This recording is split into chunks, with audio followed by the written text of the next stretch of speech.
자, 이번 시간은 11강 시간으로 오토 레이아웃과 베리언츠를 이용한 예제 첫 번째 예제를 진행해 보는 걸로 그렇게 하겠습니다. 자, 관련된 소스가 많이 준비가 되어 있고요. 자, 소스 폴더를 한번 보게 되면, 자, 그러면 export PNG에 관련된 요건들 이렇게 준비가 되어 있고요. 그 다음에 피그마 소스. 자, 익스포트 PNG라고 하게 되면 완성된 그런 내용들이 이렇게 있습니다. 자, PNG로 전달하는 방법에 대해서도 이렇게 간단하게 알려드리는 걸로 그렇게 진행을 하고요. 자, 그리고 피그마 소스, 완성된 피그마 소스가 이렇게 있습니다. 자, 물론 실제로 저희가 피그마 프로그램에서 이렇게 완성이 된 구조들을 보면서 이렇게 강의를 할 예정이고요. 자, 그 다음에는 일러스트레이터 소스. 일러스트레이터 소스는 저희가 이제 일러스트레이터 이미지를 불러들여서 작업을 하는 그런 구조가 되겠고요. 자, 사용될 이미지에 대한 내용들이 일러스트레이터 소스를 통해서 저희가 아이콘 언더바 comment.svg, 아이콘 언더바 hut.svg 이런 세 개의 파일로 준비가 되고요. 거기에 대한 리소스 준비로서 저희가 간단하게 제작해 보는 걸로 그렇게 하겠습니다. 자, 그 다음에 이제 준비된 텍스트가 이렇게 있고요. 자, 그 다음에 내용들을 한번 보시게 되면, 자, 11강에 관련된 요건들은 저희가 수업상으로 진행할 그런 내용들이 되겠고요. 자, 그리고 피그마 레이아웃 방법이라는 내용들이 있는데요. 자, 여기에 대한 부분들을 간단하게 정리를 하고요. 그 다음에 수업상으로 이어지는 걸로 그렇게 하겠습니다. 자, 먼저 자, 스마트 셀렉션 관련된 텍스트 파일 열어보시고요. 그 다음에 간단하게 전해드리는 걸로 그렇게 할게요. 스마트 셀렉션은 두 개 이상의 오브젝트를 선택했을 때 정렬과 간격을 쉽게 조절할 수 있도록 하는 그런 기능이 되겠습니다. 자, 먼저 저희가 이제 간단한 예제를 토대로 해서 저희가 예시를 들어드리는 걸로 그렇게 진행을 할게요. 자, 간단하게 프레임 1번에 대한 내용을 준비했고요. 그 다음에 가로 크기 800짜리를 준비했습니다. 그리고 세로 크기는 600짜리 이전과 마찬가지로 준비를 해놨고요. 자, 스마트 셀렉션이라고 하게 되면, 그러면 저희가 이제 오브젝트를 정렬할 때 여러 개의 오브젝트들이 이렇게 있겠죠. 자, 다양한 오브젝트들을 준비했다라고 가정을 하면 자, 이렇게 세 개의 오브젝트에 대해서 저희가 정렬 방법을 쓰거나 이런 방법으로 만들어지겠죠. 자, 이렇게 하게 되면 자, 간격을 일정하게 조절한다거나 이런 기능들을 저희가 이제 TD업 스마트 셀렉션 기능이라고 합니다. 그래서 자, 여기에 대한 기능들은 간단하게 오브젝트들끼리 정렬하는 그런 기능이 되겠고요.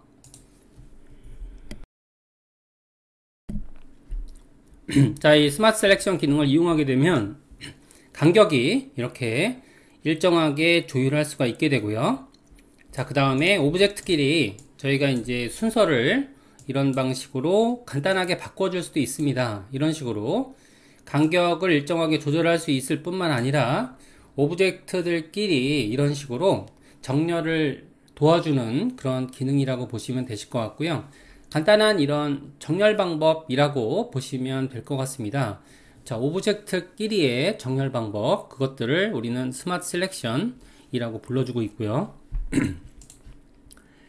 자, 그 다음에 이제 constraint라는 기능이 이렇게 있죠. constraint는 오브젝트를 잠궈주는 그런 기능이 되겠습니다. 그래서 어떤 오브젝트의 위치값을 상하 좌우로 강제로 고정하는 그런 기능이 되겠는데요. 자, 이 constraint 기능은 이렇게 지금처럼 스마트 셀렉션 기능하고는 좀 다르게 프레임을 필요로 하고 있습니다. 그래서 내부에 프레임을 하나 그려놓고요. 자, 여기에 대한 지금 프레임을 우리가 이렇게 테스트하기 위해서 이런 식으로 스트로크를 준비했고요. 그 다음에 오브젝트 하나를 준비해 보겠습니다. 오브젝트는 원형에 대한 도형으로 지금 하위에 프레임에 속한 오브젝트 하나 그려놨고요. 자, 물론 여기에 대한 오브젝트는 지금처럼 프레임 2번에 속한 그런 오브젝트가 되겠고요. 자, 그려놓고, 자, 그 다음에 오브젝트에 대한 크기를 변형시켜 보겠습니다. 크기를 변형시키면, 자, 지금처럼 오브젝트는 여기에 있는 전체적인 프레임에 대한 위치랑은 상관없이 이렇게 배치가 되는 걸 볼 수가 있게 되고요. 하지만 여기에 대한 이런 오브젝트에 대한 개념들을 저희가 이제 컨스트레인트라는 기능을 토대로 해서 오른쪽으로 정렬한다라고 하게 되면, 그러면 반응형이나 이런 구조를 만들었을 때 오브젝트가 프레임 하위에서 이렇게 조절되는 걸 볼 수가 있죠. 자, 이런 기능들을 우리는 컨스트레인이라고 기능을 이렇게 이야기할 수가 있습니다. 상당히 디자인 잡을 때의 다른 개념이라고 볼 수가 있게 되고요. 자, 지금처럼 스마트 셀렉션이라는 기능은 단순한 오브젝트끼리의 정렬 방법이라고 가정을 했을 때, 자, 지금처럼 이런 컨스트레인 기능은 프레임과 이런 연관된 위치 고정 기능들을 우리는 컨스트레인 기능이라고 보통 얘기하고 있고요. 자, 그 다음 내용들을 한번 알아볼게요. 자, 레이아웃 그리드란 기능이 있습니다. 자, 그리드는 프레임 내부에서 오브젝트의 정렬을 도와주는 도구이기 때문에, 자, 컨스트레인트 기능과 함께 사용하면 시너지 효과를 낼 수가 있습니다. 그래서 해당 기능에 대해서 저희가 이제 레이아웃 그리드를 한번 이렇게 만들어 볼게요. 자, 물론 저희가 이제 쓰고 있는 그리드는 보통 이 컬럼 그리드를 보통 사용해서 제작을 하고 있는데요. 자, 여기에 대해서는 20 정도의 여백으로 이렇게 제작을 하게 되면, 자, 오브젝트를 배치할 때 그 오른쪽에 20 정도로 맞춰주게 되면, 그러면 이 그리드에 맞춰진 그런 유형으로 이렇게 변경되는 걸 볼 수가 있죠.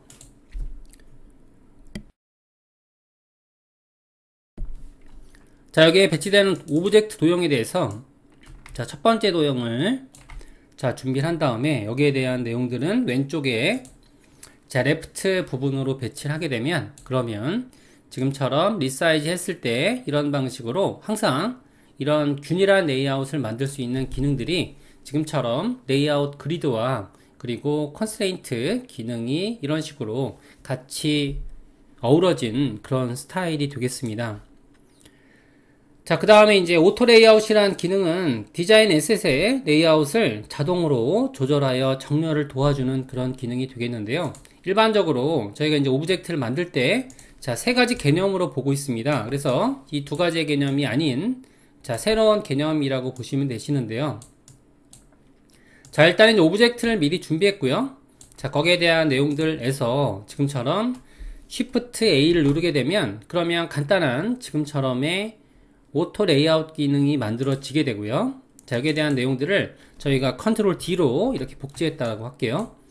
자, 복제를 하게 되면 여러 가지의 어떤 정렬 방법들이 이렇게 있죠. 정렬 방법들을 우리가 이렇게 레이아웃 잡을 때, 자, 여기에 대한 오브젝트 간의 간격을 조절할 수가 있게 되고요. 자, 그리고 가로에 대한 이런 패딩, 세로에 대한 패딩도 조절할 수가 있습니다. 자, 텍스트의 마지막 내용들을 볼게요.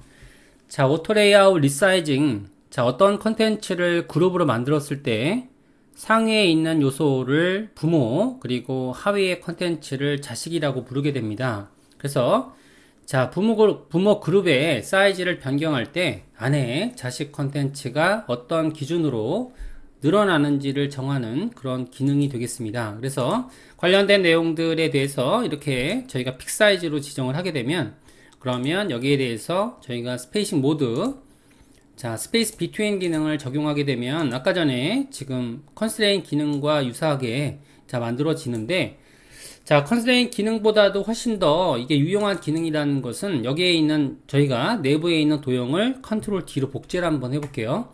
자, 이렇게 복제를 했을 때도 마찬가지로 중간에 있는 오브젝트도 이런 식으로 유연하게 레이아웃이 바뀌는 걸 볼 수 있습니다. 자, 이런 방식으로 우리가 세 가지에 대한 기능들을 잘 이해하시고요. 그 다음에 실제적인 이런 레이아웃 제작 방법들을 이렇게 구현해 나가는 것이 좋을 것 같습니다. 자, 첫 번째에 있는 그런 구조들, 첫 번째에 있는 구조들은요, 간단하게 정렬하는 그런 옵션이라고 보여지고요. 이를 스마트 셀렉션이라고 합니다. 그리고 자, 하위에 있는 그런 프레임 내부에 있는 요소에서 이렇게 정렬하는 기법들, 그리고 그것들이 조금 더 발전된 오토 레이아웃 개념들을 잘 이해하시게 되면 여태까지의 모든 기능들을 활용해서 반응형이라든지 모바일 컨텐츠들을 제작하는데 무리가 없을 것 같습니다. 하지만 이제까지 만들었던 그런 내용들이 사실상 저희가 실제로 예제로 이어지는 것은 어려운 부분이기 때문에 저희가 활용 예제를 여러 번 이렇게 제작을 해봄으로써 실제로 저희 이런 피그마 Y를 활용해서 여러 가지 프로토타이핑 내용들을 전달해 보는 걸로 그렇게 진행을 하겠습니다.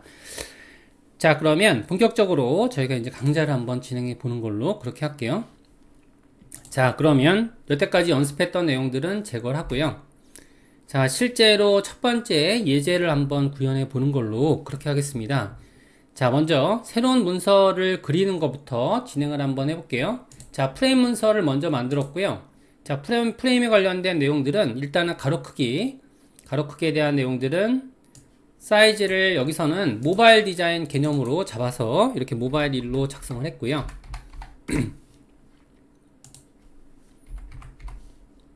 자, 그 다음에 해당 내용들은 가로 크기는 375, 그리고 세로 크기는 적당히 저희가 1000 정도로 만들어 놓고요. 사이즈를 늘려보는 걸로 그렇게 진행을 하겠습니다.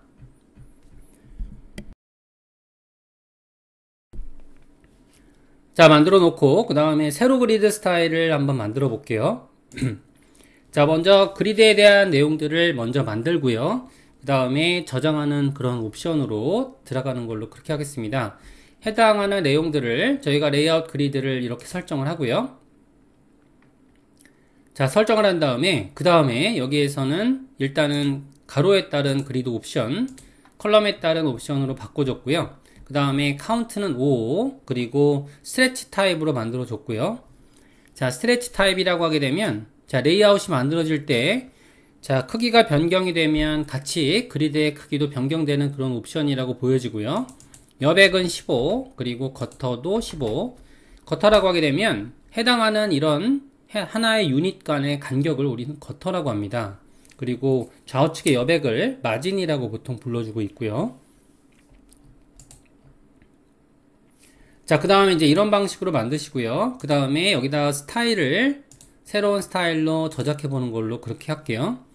자, 여기에 대한 내용들은 자, 포트레이트 그리드라는 이름으로 자, 이렇게 만들었고요. 스타일 이름을 이렇게 만들어 놓고 그 다음에 진행을 하겠습니다. 자, 첫 번째 스타일인 포트레이트 그리드 스타일로 이렇게 저장을 했습니다.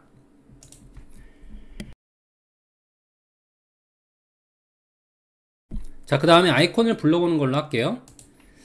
자, 여기에 대한 내용들은 우리가 플레이스 이미지 방식으로 이미지를 불러오시면 되시는데요. 강좌에 대한 내용으로 우리가 이미지를 미리 일러스트레이터 소스를 이런 식으로 익스포트 한 다음에 자, SVG 내용들을 3개의 이미지를 이렇게 불러왔다라고 할게요.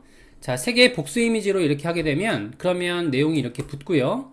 플레이스 올이란 기능으로 이렇게 해서 불러오게 되면 만들어지는데 자, 이전에도 말씀드린 대로 여기에 필요 없는 그런 하나의 프레임이 완성이 되기 때문에 자, 이런 내용들에 대해서는 컨트롤 E를 눌러서 일반적인 벡터 도형으로 변경하는 걸로 그렇게 하겠습니다. 자, 컨트롤 E를 눌러서 벡터 도형으로 변경을 했고요. 자, 벡터에 관련된 요건들은 각각의 아이콘에 따른 내용으로 변경을 하는 걸로 할게요. 자, 그래서 여기에 대한 내용들은 저희가 작업된 소스를 한번 보시면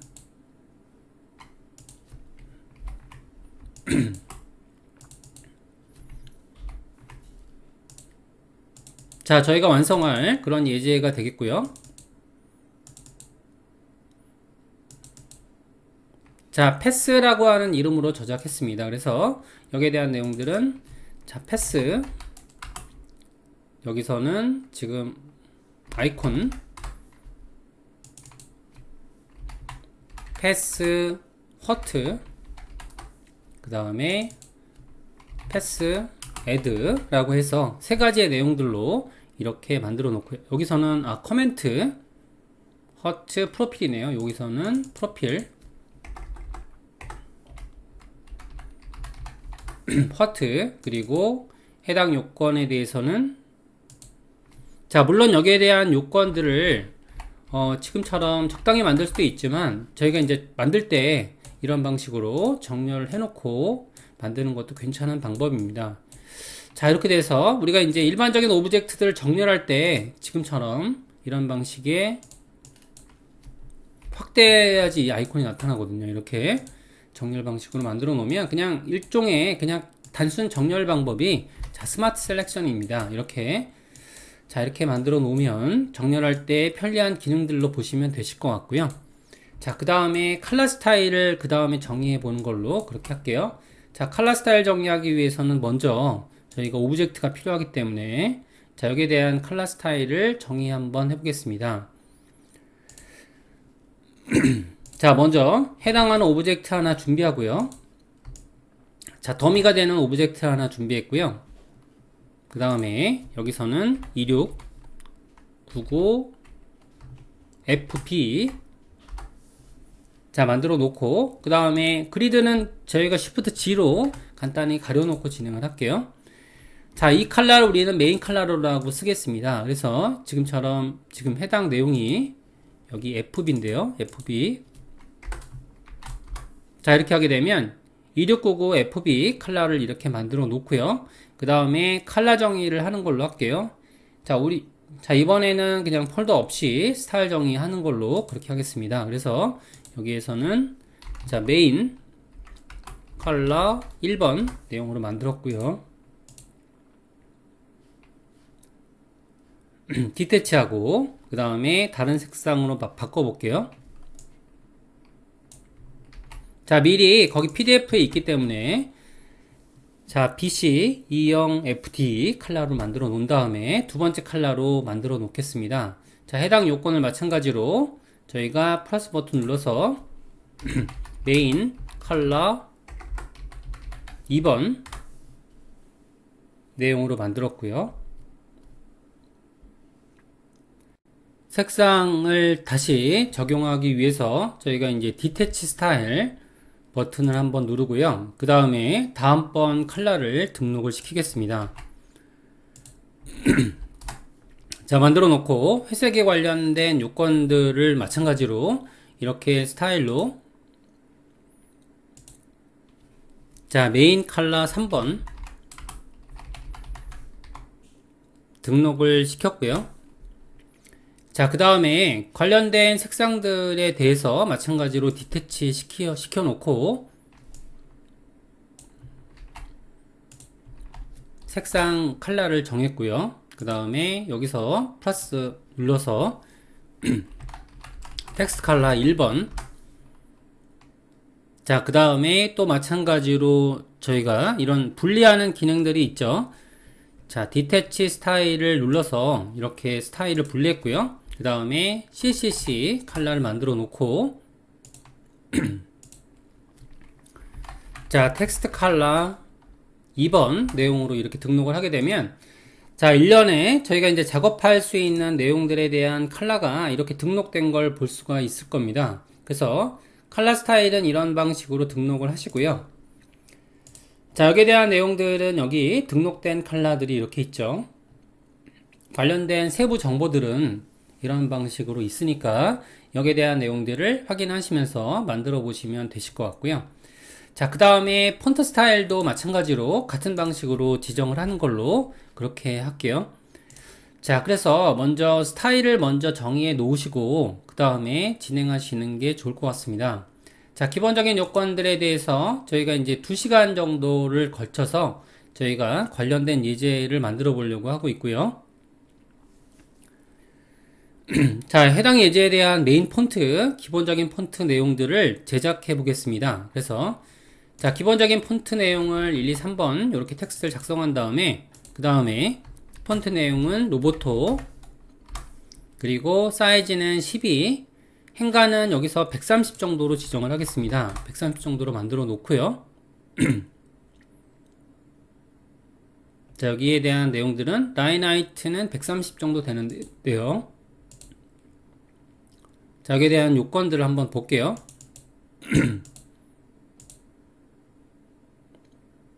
130%가 되겠네요. 여기서는 퍼센트까지 입력을 시켜주시면 됩니다.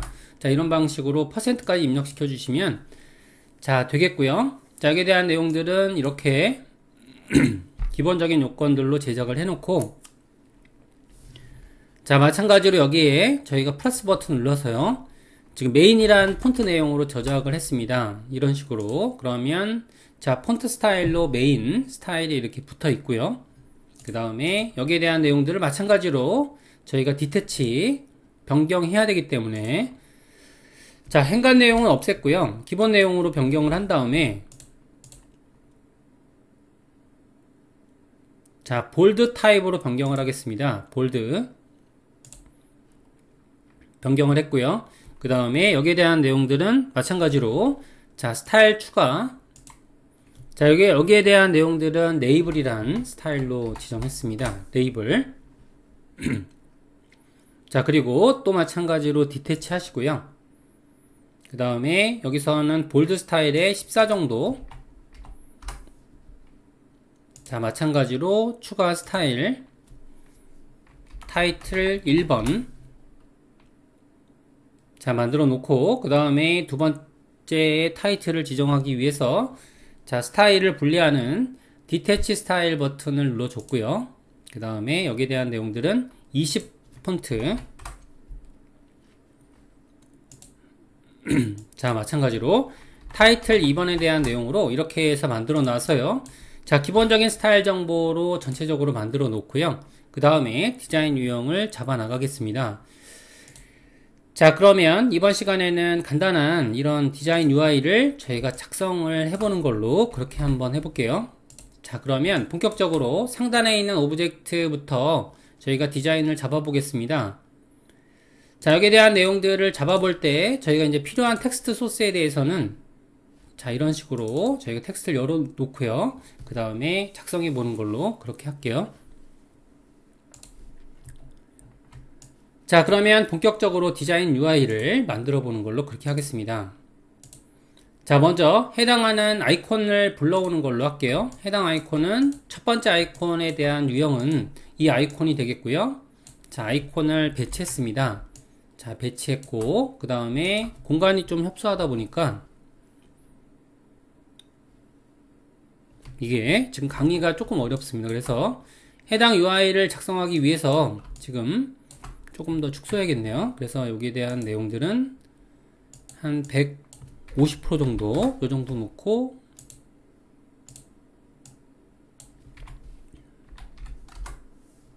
자, 요 정도 수준으로 놓고요. 저작을 하면 될 것 같아요. 자, 이렇게 하게 되면 일단은 해당 쉐이프가 만들어졌고요. 자, 그러면 배치 한번 해보겠습니다. 사이즈를 좀 줄였고요. 자, 그 다음에 자, 동그라미를 하나 만들어서 배치해 보는 걸로 할게요. 해당 쉐이프를 동그라미 영역으로 그려놓고,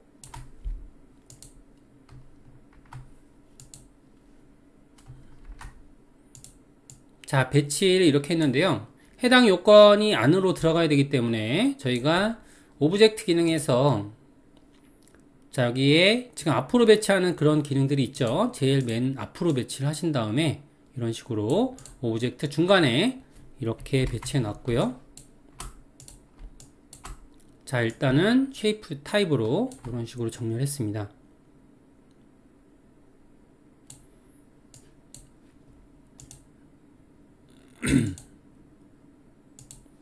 자, 이렇게 만들어 놓고요. 조금 더 줄여야겠네요.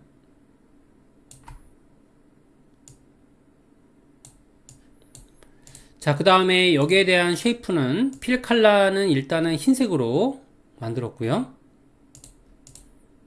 자, 바깥쪽에 있는 덩어리에 대해서는 저희가 컬러 중에서, 자, 스타일 컬러를 사용하겠습니다. 그래서 여기에 대한 내용들은, 자, 스타일 컬러를 적용하기 위해서 메인 컬러 버튼을 이렇게 눌러주게 되면 되고요.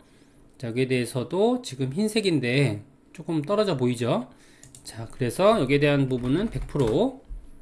자, 이게 지금 일반적으로 레이어 상황에서 여러가지 레이어를 구조를 만들어주는 그런 방법 중에 하나라고 생각이 되고 있습니다. 자, 이렇게 돼서 간단하게 아이콘 구조를 제작을 했고요.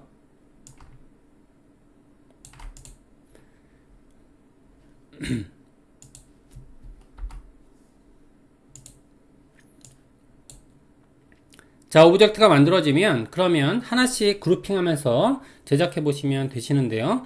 일반적으로 제작을 할 때, 자, 지금처럼 이렇게 단순한 이런 그룹일 경우에는 저희가 컨트롤 G를 눌러서 그룹핑으로 만들어 주시면 돼요. 그래서 지금처럼 그룹, 그 다음에 여기서 프로필 제작해 보시면 되실 것 같고요.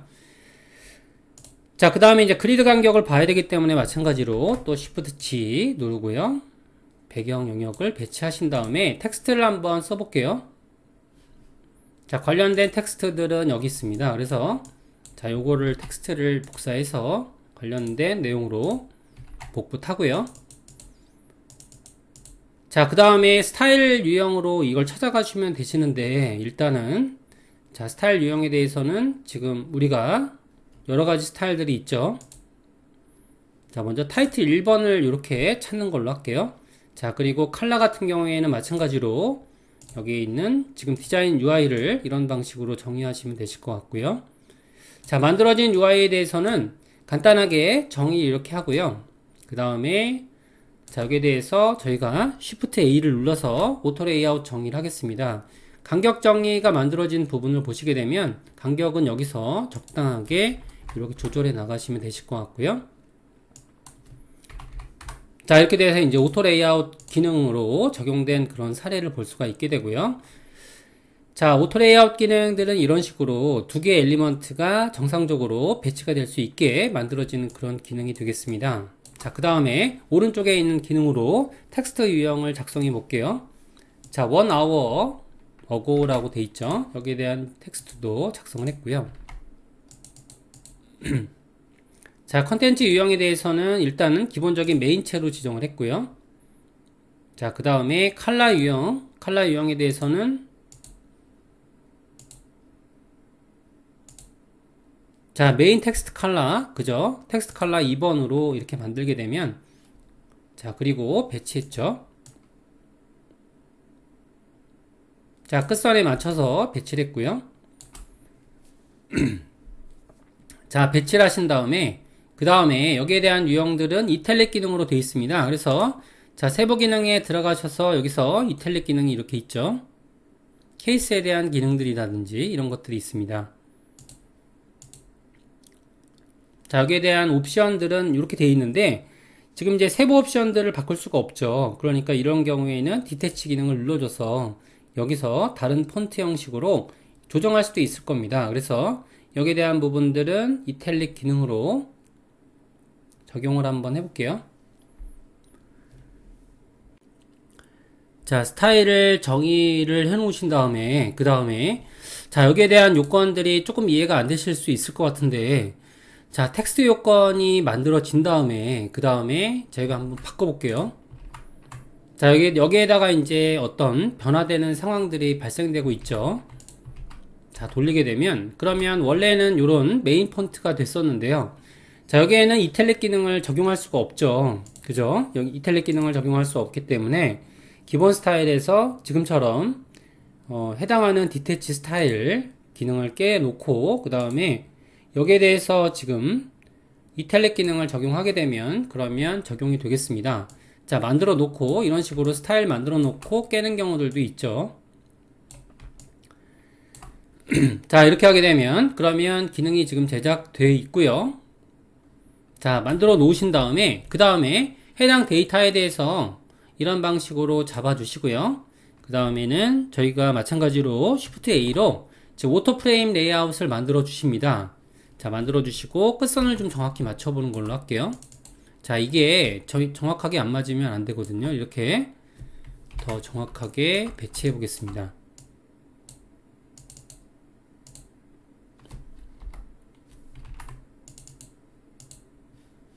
배치가 조금 어렵죠.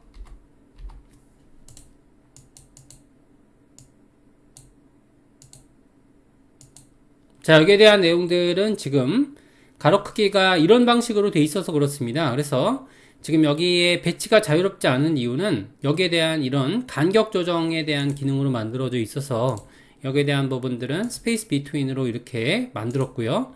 그러면 오브젝트가 자유롭게 이렇게 이동이 되겠죠. 자, 끝선에 맞춰 주신 다음에 자, 기능들에 한번 보시게 되면 여기에 대한 부분들은 여기서 아까 전에 옵션에서 스페이스 비트윈 기능으로 만들어졌는데요. 자, 여기도 지금 이 안에 있는 이 옵션도 바꿀게요. 좀 정확하게 맞춰 보시는 게 중요한 것 같습니다. 맞춰 놓고 여기도 다시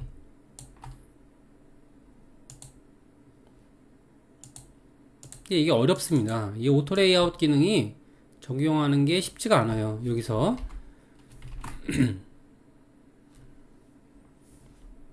이거 쉽지가 않아요. 그죠? 이렇게 돼 갖고 자, 바깥쪽에 있는 기능들은 지금 이렇게 오토로 돼 있고요. 자, 아무튼 자, 이런 방식으로 돼 있는데요. 여기에 대한 내용들은 픽스로 돼 있죠. 자, 픽스드 개념으로 만들어져 있는 그런 개념이 되겠고요. 자, 허그라고 하게 되면 그러면 여기에 대한 옵션들은 지금처럼 컨텐츠에 의해서 조정이 되는 그런 개념이 되겠습니다. 자, 그러면 테스트할 때 우리는 이렇게 테스트할 수 있습니다. 자, 여기에 대한 이런 저희가 이제 또 하나의 그 프레임을 하나 설계해 보는 걸로 할게요. 자, 랜드스케이프라는 그런 걸로 이렇게 돼서 여기는 포트레이트라고 지정을 하고요. 포트레이트라고 지정을 했고요. 자, 포트레이트 그리드에 대한 내용들이 이렇게 있는데 자, 여기에 대한 프레임을 하나 더 설계해 보는 걸로 할게요. 프레임을 두 번째 프레임을 설계했습니다. 자, 만들어 놓고요. 자, 두 번째 프레임에 대한 내용들은 가로 크기를 640, 여기에 대한 크기는 얼마죠? 1000이죠. 여기서는 640. 자, 모바일 프레임이라고 했을 때 세로 크기는 1000으로 지정한 거죠. 그리고 여기서는 자, 프레임에 대한 내용들은 자, 저희가 랜드스케이프라는 이름으로 가정했다고 할게요. 자, 이렇게 만드시게 되면 그러면 레이아웃 그리드를 다시 한번 설계해 보는 걸로 하겠습니다. 자, 마찬가지로 컬럼 타입으로 바꿨고요. 자, 컬럼 타입에 대해서는 일단 8단으로 바꿨습니다. 8단. 그리고 영역에 대한 내용들은 15 마진 15라고 지정했고요. 그리고 15 마진으로 만들어 놓은 거죠. 자, 만들어 놓게 되면 그러면은 여기에 대한 부분들을 저희가 스타일로 정리해 볼게요. 자, 랜드스케이프 그리드라고 해서 저장을 하겠습니다. 자, 두 개의 그리드가 만들어져 있는 상태가 되겠고요. 자, 이런 방식으로 만드시게 되면 그러면 첫 번째 프레임을 우리가 복제해서 두 번째 프레임으로 이렇게 옮겨줬다라고 할게요. 자, 옮겨주시면 여기에 대한 프레임을 우리가 이렇게 사이징 했을 때 사이즈에 맞게 변경되는 것들을 확인해 보실 필요가 있습니다.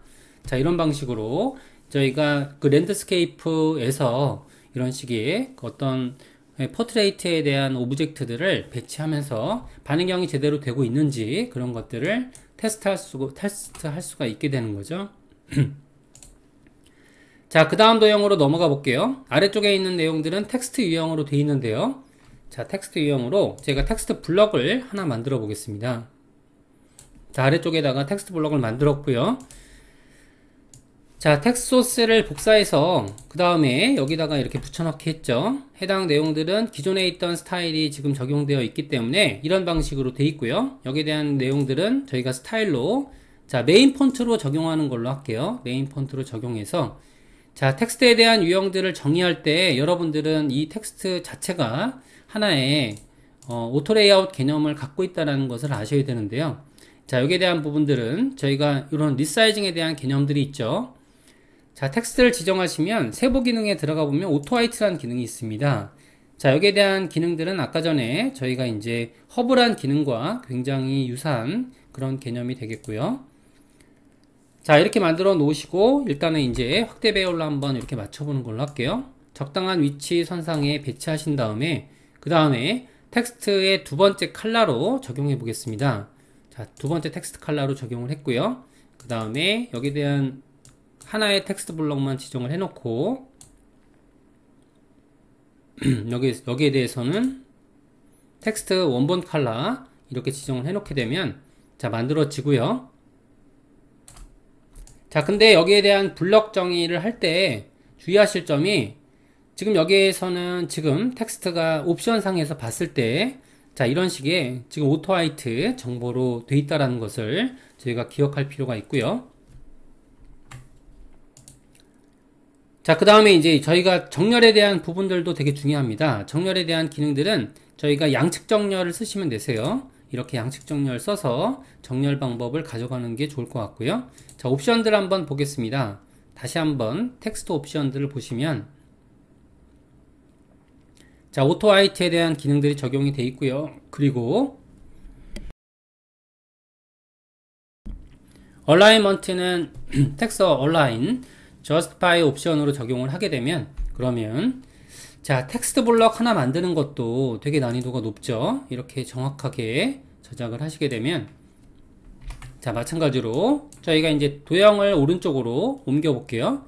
자, 테스트 도형을 만들면서 이런 식으로 옮겨 주시면 되시는데, 자, 텍스트 블럭을 만들었다 라고 하게 되면 이런 식으로, 자, 크기와 맞게 조정이 돼야 됩니다. 이런 것들이 되게 중요하고요. 자, 이런 방식으로 제작을 하시면, 그러면 자, 텍스트 블럭에 따른 이런 조정이 이루어지는 걸 볼 수가 있게 됩니다. 자, 여기에 대해서 여기까지 진행된 내용에 대해서는 저희가 다음 시간에 이어서 해당하는 이런 포트레이트와 랜드스케이프 이어서 작성하는 내용에 대해서 전달해 드리겠습니다. 자, 이번 예제는 2시간에 걸쳐서 만들어 보는 그런 첫 번째 예제가 되겠습니다.